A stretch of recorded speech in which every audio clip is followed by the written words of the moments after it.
Hello, আসসালামু আলাইকুম। আজ আমি আপনাদেরকে শিখিয়ে দেব শর্টকাটভাবে কীভাবে বর্গ নির্ণয় করতে হয়। আপনারা অনেকে চাকরির পরীক্ষা দেন, সেই চাকরির পরীক্ষায় ক্যালকুলেটর ইউজ করতে দেয় না। সেখানে আপনারা এই শর্টকাট নিয়মে খুব সহজেই সমাধান করতে পারবেন, বর্গ নির্ণয় করতে পারবেন। তো আমি আপনাদেরকে খুব সহজে শিখিয়ে দিচ্ছি। তো এখানে হচ্ছে 23 বর্গ নির্ণয় করতে গেলে আপনাদেরকে সাধারণত ক্যালকুলেটর বা গাণিতিকভাবে করতে হবে। তো আমি আপনাদেরকে খুব সহজেই শিখিয়ে দিচ্ছি। এখানে 23 বর্গ নির্ণয় হচ্ছে প্রথমে 2-এর ওপর স্কোয়ার, তারপরে হচ্ছে 2 গুণন 3 গুণন 2 এটি নির্ণয় করবেন আপনি। এখানে 2 আছে, 2 3-এর 3 আর স্কোয়ারের জন্য 2। তো এটা আর সর্বশেষে 3 আছে, 3-এর ওপর স্কোয়ার। এটি নির্ণয় করবেন হচ্ছে 2 দুগুণ 4। এটি গুণন করে দিলে কত হয়?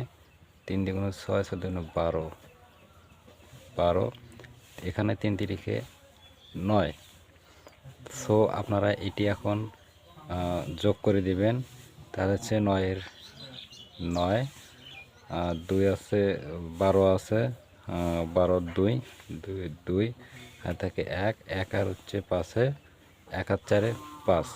সো এটি হয়ে গেছে।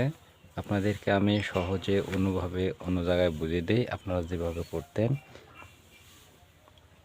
তো আপনারা যদি বর্গটি নির্ণয় করতেন, আপনারা এভাবে করতেন 23 গুণন 23, আপনারা এইভাবে করতেন।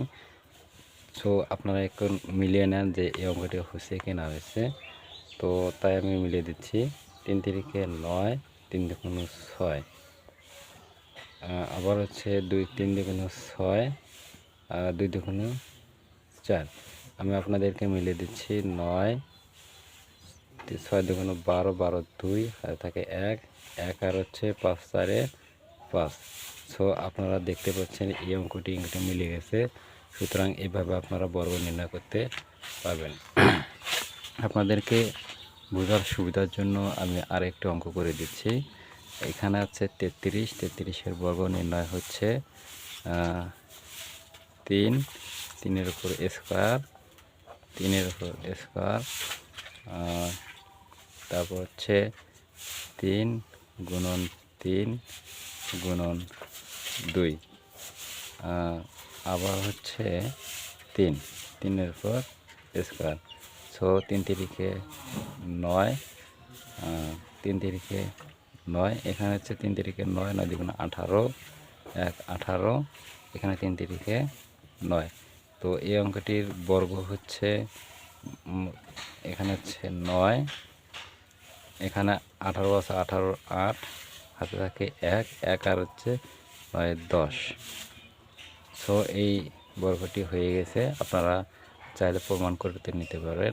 এখন আমি একটি আপনাদেরকে অঙ্ক দিচ্ছি, আপনারা কমেন্ট বক্সে এই অঙ্কটি করে দিবেন।